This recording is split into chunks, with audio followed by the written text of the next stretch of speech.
So as you can see, we're hiking Mount Fuji, the tallest peak of Japan at 3,776 meters tall. It's beautiful. This is the summer shot. Didn't know, never really seen it in summer because you always see like the snow-peaked mountains in the winter. That's the postcard shot, but did it in summer and it was just as beautiful. It's easy to get to. Meitetsu highway bus to and back from Kawaguchi station. Take the shuttle bus up to the 5th checkpoint, which is what I did, which is where these shots start.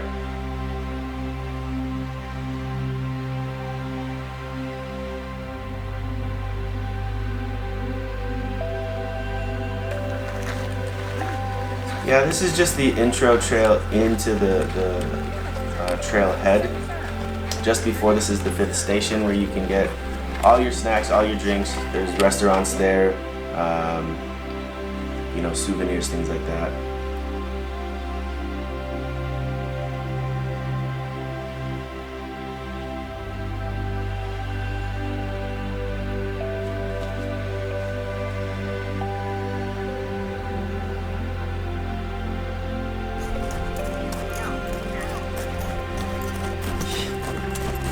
Yeah, exactly what I was thinking too. You can get a horse from the 5th to the 6th station. I don't know, it's fun. It's like 20,000 yen, but there's horses on Mount Fuji, man. They turned it into Disneyland. Everything is just wait in line. This, rent that.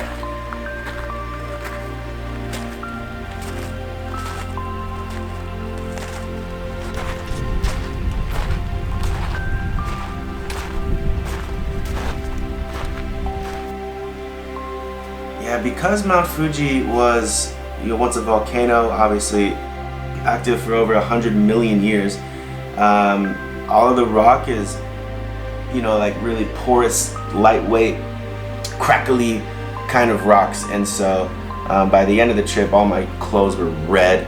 I'd blow my nose and it'd be red, and oh man, it was. So wear a face mask here on the front. Definitely bring some sunglasses. But here's really cool how the clouds just come in and come out. You can have a clear view of the entire valley below, or see absolutely nothing and be white curtained in front by the clouds. So it's so cool how it could change in an instant.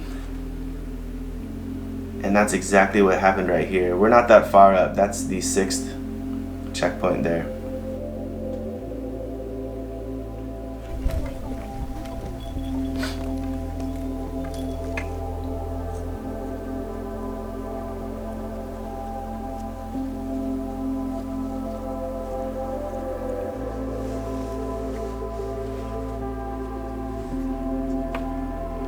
Unbelievable.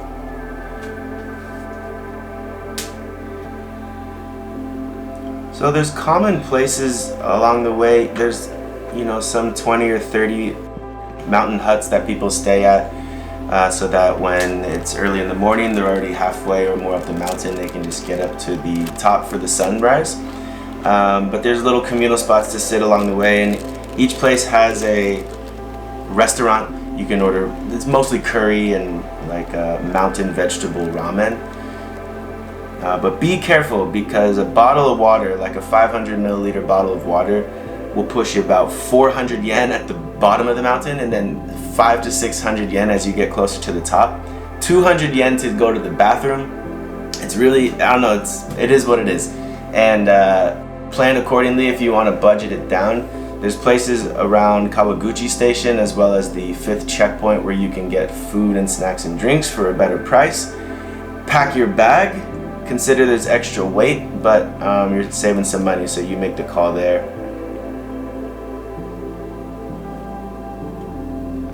But I started really early, and the hike only takes 10 hours from top to bottom, but I gave myself around 15, 17 hours. So, you know, I just had a lot of time to kill. I was in no rush, which I really enjoyed. Hell, I could even stop and read a book here. This is Stephen King's Thinner. In the book, Stephen King shouts out himself as being an author in the world of the book that he wrote.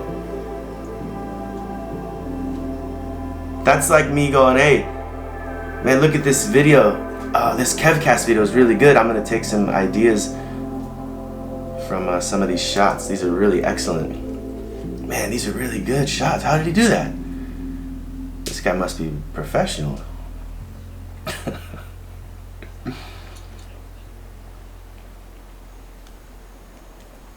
But anyways, yeah, it's the first Stephen King book that I read, and it's intense. These gypsies come through town and they start cursing people. Thinner, obviously the guy's getting really thin. There's another character whose skin is melting off of his bones, and what, the other one, the guy turned into an alligator.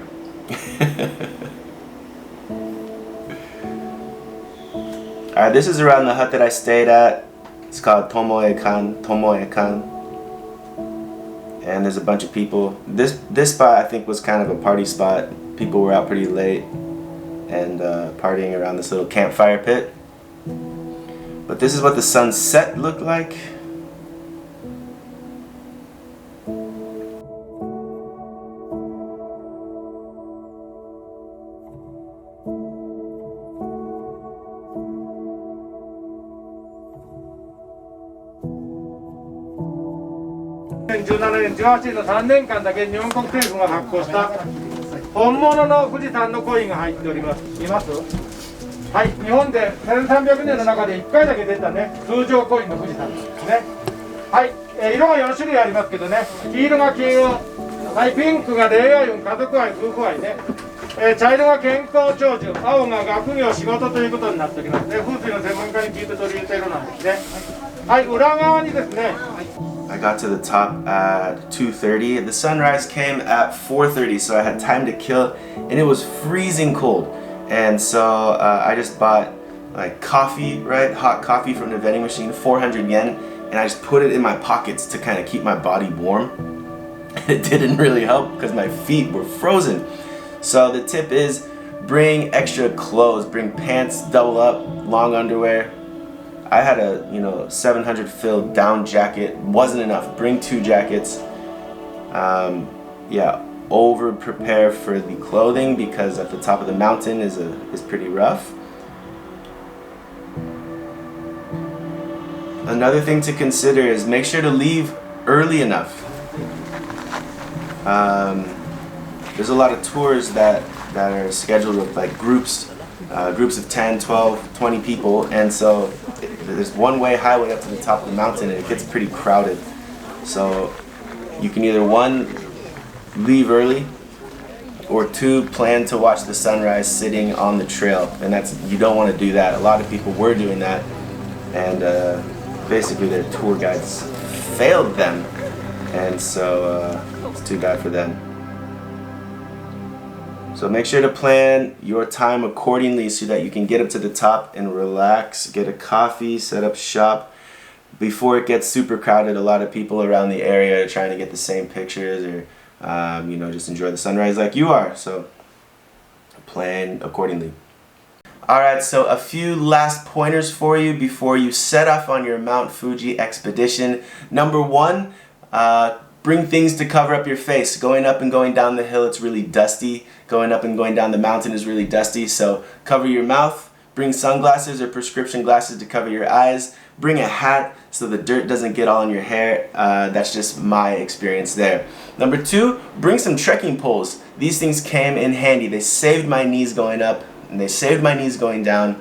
I was recommended this the day before I left. I wasn't planning on bringing them, but thank God that this person made the recommendation because I did, and I think it would have been a pretty rough next morning on my legs if I didn't. Number 3 is bring some water. Unless you're planning to spend 2,000, 3,000 yen on water as you're going up the mountain, that's cool. I recommend bringing 3 liters of water. I ran out of water. I brought 2 liters and I ran out about halfway going down the mountain. Everybody made the same mistake, and people were asking each other to have some water, borrow some water, but nobody had any. So bring 3 liters of water. Finally, Kawaguchi Station is really cool. Not because there's mountains all around and you get a good view, but it's like a kind of vacation-y, touristy sort of area because it is Mount Fuji after all. take advantage of Lake Fuji. It's right around the corner. There's a lot of local restaurants with tastes that you wouldn't quite get in the big cities, of course. And just take advantage of the atmosphere that is Mount Fuji and all of the attraction around the city. It's a lot of fun. So I hope you enjoyed the video. I hope all this information could help you get out and do Mount Fuji on your own, easier and better. So get out there, have some fun. If this was helpful for you, again, don't forget to hit the subscribe button, hit that bell notification so you can keep up to date with the newest episodes. Thank you so much for watching. I'll see you next time.